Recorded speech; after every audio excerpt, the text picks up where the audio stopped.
Thank you and welcome back to the second segment of the show for today.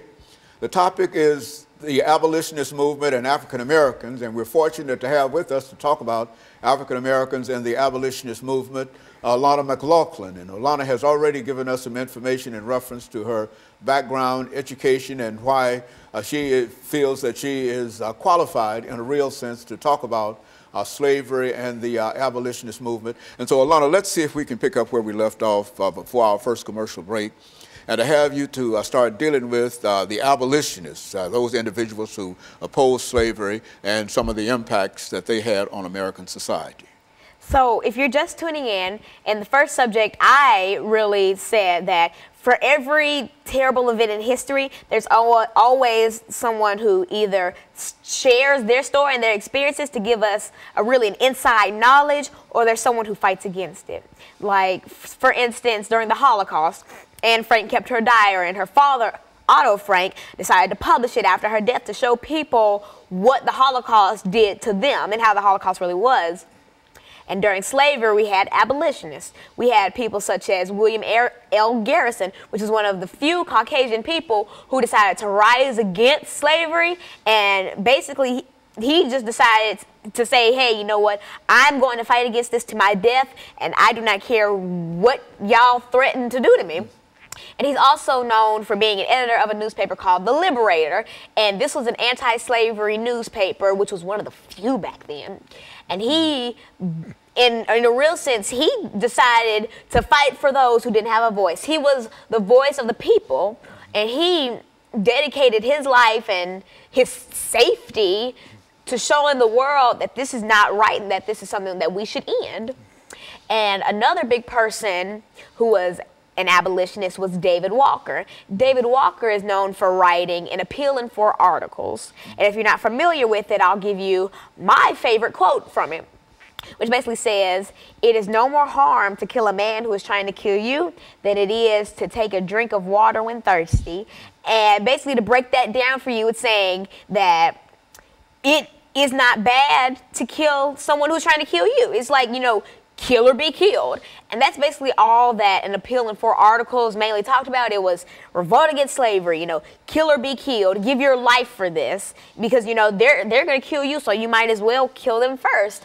And that's what a lot of abolitionists thought back then, because imagine being in a situation where it's someone else's life or yours. You may not want to believe this, but you're most likely going to choose your life, because if someone's beating you, torturing your family, you're going to want to fight against it. And that's what a lot of slaves did. You know, John Brown's revolt in West Virginia. And I was very fortunate to be able to visit Harper's Ferry last year and be able to see where the revolt took place. And, you know, so many people gave their life for this. And John Brown gave his life for John Brown's revolt. And all these things were wake-up calls to so many people, like, is what I'm doing right? You know, would I enjoy someone doing this to me? Mm-hmm. And so, aside from William L. Garrison and, you know, John Brown and David Walker, there were so many women. And I think a very famous woman is a woman by the name of Harriet Beecher Stowe. If you're unfamiliar with Miss Stowe, she was the author of Uncle Tom's Cabin, which was another one of those, you know, books, pamphlets, articles that basically just slammed slavery, condemned it, said it was a sin and so many things. And it was outstanding, and it was really heartwarming to see that so many people woke up and smelled the roses, and they finally believed that this was wrong. And so, you know, us African Americans and all the other races that were enslaved, we are forever grateful to those Harriet Beecher Stowes and to those William L. Garrisons of the world, because without them, we would have still been enslaved, or our story wouldn't have gotten out as widespread as it did. Harriet Beecher Stowe's Uncle Tom's Cabin sold over 300,000 copies in its first year.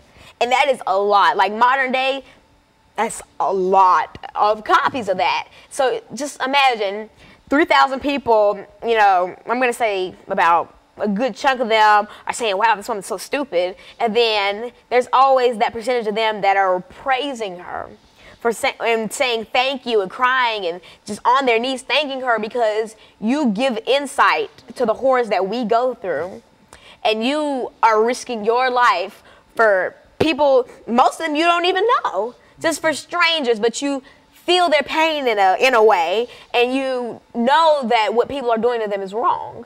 And so we are always thankful for those types of people, because without them, we don't even want to think what would be going on.